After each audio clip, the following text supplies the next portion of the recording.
Hello everyone, welcome to Suman TV. This is anchor Lasya Reddy. So ప్రస్తుతం నేను legacy multi speciality హాస్పిటల్స్లో ఉన్నాను. మనతో పాటు director and founder doctor Uday K Reddy garu ఉన్నారు. నమస్కారం అండి, ఎలా ఉన్నారు? Uday always fine. Always fine, yes. అయితే మీ దగ్గరకు వచ్చే పేషెంట్స్ మాత్రం నాట్ ఫైన్ ఉంటారు. ఎందుకంటే యూజువల్గా వాళ్ళు రావడమే ఒక పెయిన్తో వస్తుంటారు. ఎస్పెషలీ నేను చాలా వీడియోస్ చూశాను, జిమ్లో వెయిట్స్ లిఫ్ట్ చేస్తూ అబ్రప్ట్గా మీద పడిపోవడం, లేకపోతే రాంగ్గా లిఫ్ట్ చేస్తున్నప్పుడు వాళ్ళ బోన్స్ ట్విస్ట్ అయిపోయి అసలు మొత్తం ఆల్ఫబెటికల్ షేప్లో బ్రోకెన్ అయిపోతూ ఉంటాయి. సీరియస్గా చూశాను నేను, ఎస్ షేప్లో, జెడ్ షేప్లో.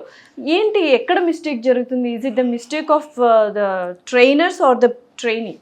బేసిక్ ఫిజియాలజీ చెప్తాను. ఓకే, ఒక మనిషి హైట్ ఉంటుంది కదా, దాని తగ్గట్టు ఆ స్కెల్టల్ ఫ్రేమ్ వర్క్ తగ్గట్టుగా వాళ్ళ మజిల్ బిల్ట్ ఉంటుంది. ఓకే ఓకే, యూజ్ చేసే దాన్ని బట్టి తక్కువ ఎక్కువ, రైట్?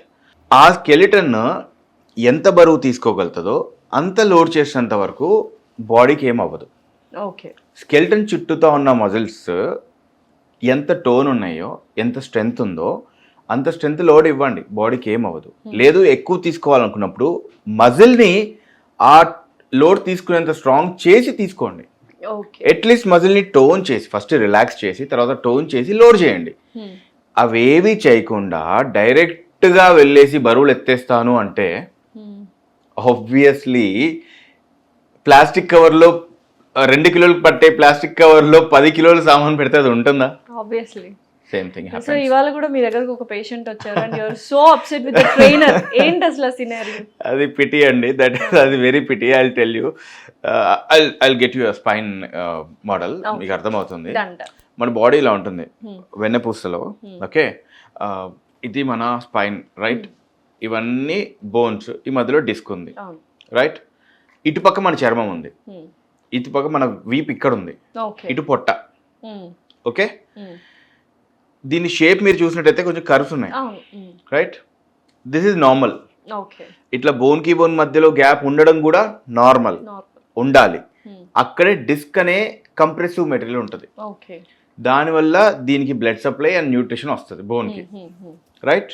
ఈ దాని వెనక ఎల్లో కలర్ గా మీకు థ్రెడ్స్ లా కనబడుతున్నాయా, అవే మన రూట్స్, నర్వ్ రూట్స్. ఈ మధ్యలో ఒక స్పైనల్ కార్డ్ పొడవుగా ఉంటుంది ఇలా, రైట్? దీన్ని ఇలా మీరు ఉంచినప్పుడు, ఓకే, అంటే మనం ముందు కొంగి ఇలా బాడీ ఉంచేసి బరువులు ఎత్తినప్పుడు ఇలా ఉండాల్సిన డిస్క్ ఇలా కంప్రెస్ అవుతుంది. ఇది బోను, ఇది బోను, ఇది బోను, మధ్యలో డిస్క్ ఉంది అనుకోండి. ఓకే, ఈ బోను ఈ బోను కలిసి మనం ఇలా బెండ్ అయింది.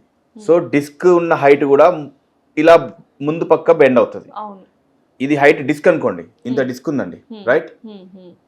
ఇలా కంప్రెస్ అవుతుంది, వెనక పక్కకి బల్జ్ అవుతుంది. డిస్క్ కరిగిపోదు, మాయమైపోదు కదా, సబ్స్టెన్స్ అంతే ఉంటుంది, but you are reducing the place by compressing it. Shape ని మార్చేస్తుంది. ఇలా ఉండాల్సింది ఇలా కంప్రెస్ చేస్తున్నారు. ఓకే, సో ఈ డిస్క్ వెనక్కి వెళ్తుంది. సో వెనక లావుగాను ముందర అలా ఉండడం కాదు, అక్కడ ఏముంటుంది, మన స్పైనల్ కార్డ్ ఉంటుంది. ఈ డిస్క్ బయటికి వచ్చేటప్పుడు సపోజ్ ఒక పక్కకి వెళ్ళింది అనుకోండి, అటు పక్క రూట్ కంప్రెస్ అవుతుంది. మధ్యలోకి వెళ్ళింది అనుకోండి, సెంట్రల్ స్పైనల్ కార్డ్ మొత్తం స్టినోస్ అవుతుంది. అర్థమవుతుందా? కరెక్ట్. ఆ రూట్ ఎక్కడికి సప్లై చేస్తుందో అక్కడ తిమ్మిరి, నొప్పి, కాలు స్పర్శ తెలియకపోవడం, ఇట్లా కొట్టేసుకుంటున్నట్టు మజిల్ కాంటాక్ట్ అవుతున్నట్టు తెలియడం, చిట్కన్ మీద స్పర్శ తెలియకపోవడం జరుగుతాయి. సో మీరు చెప్పిన ఈ అనాటమీ అంతా ఓన్లీ డాక్టర్స్కే తెలుస్తుంది, జిమ్ ట్రైనర్స్కి ఏం తెలుస్తుంది? దానికి మేబీ ఇంకో ఇండియాకు ఒక 10-20 years పడుతుందేమో. మరి అంత క్వాలిఫైడ్ పీపుల్ని అక్కడ పెట్టాలంటే, సి హుమ్సెవర్ జిమ్కి వెళ్ళంగానే ఆవేశంగా వెళ్ళేసి నేను బరువులు ఎత్తేస్తాను, నేను వంగమ్మ చేసిస్తాను, నేను బాడీ బిల్డింగ్ చేస్తాను, నో. బాడీని ఫస్ట్ రిలాక్స్ చేయాలి, స్ట్రెచెస్, మంచి స్ట్రెచెస్ చేసి చేసి చేసి then start working on it, working on pumping it. నా పర్సనల్ ఒపీనియన్ అయితే హాఫ్ ద టైం వార్మప్ ఉండాలి, హాఫ్ ద టైం వర్కౌట్ ఉంటే మజిల్కి ఏం అవ్వదు. బట్ వెయిట్స్ లిఫ్ట్ చేయాలి, కోర్ స్ట్రెంత్ కోసం, కోర్ స్ట్రెంత్ ని బిల్డ్ చేయాలి అంటారు కదా. సో మరి ఎలా? Rome was not built in a day. So no, that's what. Aggressive గా వెళ్ళకూడదు. You can, definitely people can. Core strengthening కూడా వస్తుంది. ఫస్ట్ బేస్ స్ట్రెంథనింగ్ అవ్వాలి. డైరెక్ట్గా ఏంటంటే పంప్ చేసేయాలి అన్నట్టుగా ఉంటారు. No, that's not the way. చాలా మంది ఇంటర్వ్యూస్ లో ఈ క్వశ్చన్ అడుగుంటారు, జిమ్ చేసేటప్పుడే ఎందుకు చాలా మంది హార్ట్ అటాక్ వచ్చి చనిపోతున్నారు, ఓవర్లోడింగ్, కార్డియాక్ పంపింగ్ ఎక్కువ అవుతుంది, మజిల్ ఫటిగ్కి వెళ్ళిపోతుంది. అదే చెప్తున్నాను, మజిల్కి ఎంత కెపాసిటీ ఉందో దాని కాంట్రాక్టిలిటీ, దాని ఆక్సిజనేషన్ ఎంత ఉంది దాంట్లో. మజిల్లో మళ్ళీ మజిల్ అంటే ఏదో మీరు బయటికి చూసినట్టు ఒక ఫైబర్ లాగా ఉండదండి, మళ్ళీ it's a protein chain actually. Protein chain and overlappings ఉంటాయి. ఆ యాక్టిన్ మయోసిన్ అనే కాంట్రాక్షన్స్ ఉంటాయి, ఓవర్లాపింగ్ ఉంటుంది, బ్యాండ్స్ ఉంటాయి. ఆ బ్యాండ్స్ ఎంత ప్రాపర్గా జరుగుతుందనే దాన్ని బట్టి మన muscle can take the weight. దానికి ఆక్సిజనేషన్ ఇవ్వాలి, హైడ్రేషన్ ఇవ్వాలి, అదేది ఇవ్వరు. సో హార్ట్ ఏం చేస్తుంది, పోనీ లెట్ మీ ట్రై ఇట్ అని చెప్పి హార్ట్ ఓవర్లోడ్తో చేస్తూ ఉంటుంది. ఒక సర్టెన్ పాయింట్ తర్వాత అది కూడా చేయలేదు, even it can't take the load. So vigorous exercises గస వచ్చేదాకా Definitely ఎక్సర్సైజెస్ not. చేయకూడదు, ఇట్స్ నాట్ హెల్తీ. ఎవరైనా సరే ఎవరైనా హెల్దీగా ఉన్న పీపుల్ అయినా సరే. ఓకే, మజిల్కి రెస్ట్ ఇస్తూ ఉండాలి, వర్కౌట్ చేస్తూ ఉండాలి, హైడ్రేట్ చేయాలి, ఆక్సిజనేషన్ ఇస్తూ ఉండాలి, ఓకే, టోన్ అప్ చేసుకోవాలి, yes load it up. And కొంతమంది అసలు గ్యాప్ లేకుండా 1 hour ట్రైనర్స్ చెయ్యు అని 1 by 1 చేస్తూ ఉంటారు కదా, అది నిజంగా is it correct way or wrong? And at least set to set మధ్యలో 3 minutes గ్యాప్ ఇవ్వడం బెటర్. చాలా మంది చేయట్లేదు, 3 minutes కదా ఇమీడియట్ గా చేసేయమంటున్నారు. టైం నేను ఫ్యాక్టర్ చూసిన చాలా అది కస్టమర్ సైడ్ నుండి కూడా ప్రాబ్లం ఉండొచ్చు కదా. తొందర వెళ్ళిపోవాలి, నాకు ఈరోజు హాఫ్ అన్ అవర్ టైం ఉంది, తొందర చేసేయను అనే వాళ్ళు చాలా మంది ఉంటారు. ఓకే, బట్ స్టిల్ ట్రైనర్ చెప్పాలి కదా ఇట్స్ నాట్ ద వే అని చెప్పి. Yeah, so coming back to that case, ఏమైంది ఆ కేసు, మీ దగ్గరకు వచ్చిన case? That is a pity case.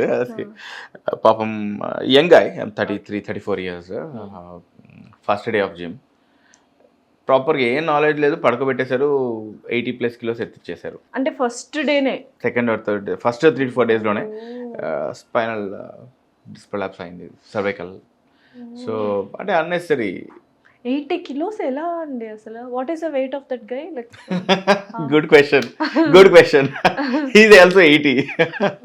ఎత్తేసాడు kilos weight, అతను 150 కూడా ఎత్తగలుగుతాడు if he is properly trained and muscle is toned.